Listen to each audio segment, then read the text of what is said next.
माधव और मधु अपने दो बच्चों के साथ बिहार के एक छोटे से गांव में रहते थे। माधव मजदूरी का काम करता था। भले ही वो थोड़ा कमाता था, लेकिन फिर भी वो अपने छोटे से परिवार में बड़े खुश थे। लेकिन फिर उनकी जिंदगी में कुछ ऐसा तूफान आया कि उनका सब कुछ तबाह हो गया। एक रोज कुछ आदमी माधव के घर आए और उसे शहर में एक फैक्ट्री में नौकरी देने की बात कहकर अपने साथ चलने के लिए कहने लगे। देखो, अगर मालिक को तुम्हारा काम पसंद आ गया ना, तो फिर समझो तुम्हारी गरीबी खत्म। क्या सच में? मैं चलने के लिए तैयार हूँ। मधु, घर में कुछ पैसे रखे हैं, उनसे तुम्हारा कुछ गुजारा तो निकल ही आएगा। फिर शहर में नौकरी लगते ही मैं और पैसे भेज दूंगा। अच्छा, तुम अपना और बच्चों का ख्याल रखना। आप भी अपना ख्याल रखना जी, और जल्द लौटना। माधव उस आदमी के साथ शहर चला गया, लेकिन दिन हफ्ते महीनों में बदल गए, लेकिन माधव नहीं लौटा और न ही उस आदमी का कोई पता चला। माँ, मुझे तो लगता है उन्होंने जरूर बाबा को कोई नुकसान पहुँचाया है, तभी तो बाबा अब तक नहीं लौटे। ऐसा मत बोल नेहा बेटी, ये ख्याल भी मुझे डरा देता है। ऐसे ही कुछ दिन और बीत गए और अब सर्दियां आ गई। बाहर भयंकर ठंड और ऊपर से तेज बारिश। उस बारिश को देखकर मोनू अपनी माँ से कहता है, माँ, आज बाबा होते तो जरूर कहते। नेहा की माँ, मौसम तो बड़ा मस्ताना हो रहा है, बिल्कुल ब्रेड पकौड़े खाने जैसा है ना?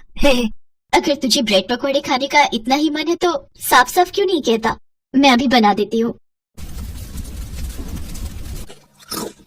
वाह माँ, तुम्हारे हाथों में तो जादू है। आखिर कहाँ से सीखे तुमने इतने अच्छे पकौड़े बनाना? तुम्हारे बाबा से। वो अक्सर कहते थे कि इसमें ये रह गया, ये डाल, अजवाइन डाल, धनिया डाल, प्याज और हरी मिर्च भी। बस इसी तरह उनकी छोटी छोटी बातों से मैं बढ़िया ब्रेड पकौड़े बनाना सीख गई। आज मुझे उनकी बहुत याद आ रही है। न जाने इस कड़ाके की ठंड में वो कहाँ होंगे, किस हाल में होंगे। अब तो मेरे पास पैसे भी खत्म होने वाले हैं। न जाने आगे का गुजारा हमारा कैसे चलेगा। कुछ न कुछ तो अब मुझे करना ही होगा। माँ, आप ब्रेड पकौड़े बनाकर क्यों नहीं बेचती, और साथ में गर्मा गर्म चाय भी? इस भयंकर सर्दियों में तो लोग इन चीजों पर टूट पड़ेंगे। एक काम करो, आप ब्रेड पकौड़े बनाना और मैं उन्हें जाकर बेचूंगी। नहीं, मेरे रहते तू ये काम क्यों करेगी? तुम दोनों तो बस अपनी पढ़ाई पर ध्यान दो, बाकी सब मैं संभाल लूंगी। फिर अगले दिन जाकर उसने अपने गहने बेच दिए और उनसे मिले पैसों से ब्रेड पकौड़े का ठेला लगा लिया। बाहर तेज हवाएं चल रही थी और ठंड के थपेड़े मधु के गाल पर जोर जोर से पड़ रहे थे, लेकिन फिर भी वो अपने बच्चों की खातिर उस कड़ाके की ठंड में भी डट कर खड़ी रही।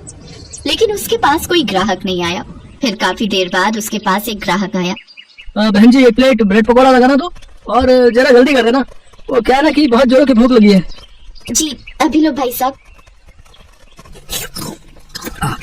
वाह बहन जी, इतने बढ़िया ब्रेड पकौड़े तो मैंने आज तक नहीं खाए, और मसालों का भी क्या खूब ध्यान रखा है आपने। ऐसा करिए कि 3 प्लेट पैक भी कर देना, ठीक है? मैं घर ले जाऊंगा, बच्चे बहुत खुश होंगे। वही वाह। वो जितना संघर्ष कर रही थी, कामयाबी उतने ही उसके कदम चूम रही थी। एक रोज मोनू अपनी माँ से, माँ, क्या हुआ, इतनी उदास क्यों हो? बेटा, मुझे 2 दिन के लिए शहर जाना है। एक सेठ की बेटी की शादी है शहर के बड़े होटल में। उन्होंने मुझे वहाँ ब्रेड पकौड़े बनाने के लिए आमंत्रित किया है, लेकिन मेरी समझ में नहीं आ रहा कि मैं तुम दोनों को अकेले कैसे छोड़कर जाऊंगी। तुम बेफिक्र होकर जाओ माँ, मैं अपना और मोनू का खूब अच्छे से ध्यान रखूंगी। ठीक है मेरी बच्ची। मधु शहर चली जाती है और होटल में पहुँच जाती है जहाँ सेठ जी की बेटी की शादी थी। आ गई मधु, आओ आओ, अब अपना काम शुरू करो। जी सेठ जी। मधु अपने काम पर लग गई। उसके हाथ के बने ब्रेड पकौड़े मेहमानों ने बड़े चटकारे लेकर खाए और उसकी खूब तारीफ की। वाह सेठ जी, क्या लाजवाब स्वाद है इसके हाथों में। हाँ, बेचारी बिहार से आई है, मधु नाम है उसका। बहुत गरीब है, पति लापता है और बच्चों की परवरिश के लिए ये सब काम कर रही है।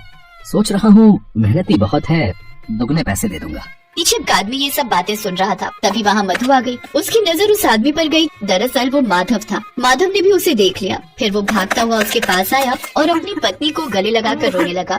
मधु, मधु, मधु, मेरी पत्नी, मधु। मुझे तो अपनी आंखों पर यकीन ही नहीं हो रहा कि आप मेरे सामने सही सलामत खड़े हो। इन 2 सालों में मैंने और बच्चों ने आपको बहुत याद किया। आप क्यों कभी वापस नहीं लौटे? कुछ लोग मुझे यहाँ बंधक बनाकर ले आए और जानवरों की तरह दिन रात काम करवाते रहे। अगर आज तुम यहाँ नहीं आती तो मैं हमेशा के लिए यही बंधुआ मजदूर बन के रह जाता। फिर मधु सेठ जी की सहायता से पुलिस को बुलाती है और अपने पति के साथ साथ और भी कई बंधुआ लोगों को जो वहाँ फंसे हुए होते हैं, उन्हें वहाँ से मुक्त करवाती है। साथ ही उस गिरोह को पुलिस के हवाले करवा देती है जिसके लिए इनाम के तौर पर मधु को सरकार से 5 लाख का इनाम मिलता है। सेठ भी मधु को उसके काम के लिए अच्छी खासी रकम देते हैं। फिर मधु खुशी खुशी अपने पति और उन पैसों को लेकर गांव लौटती है, जहां बच्चे अपने पिता को देख बहुत खुश होते हैं। अब वो सब खुशी खुशी एक साथ रहते हैं।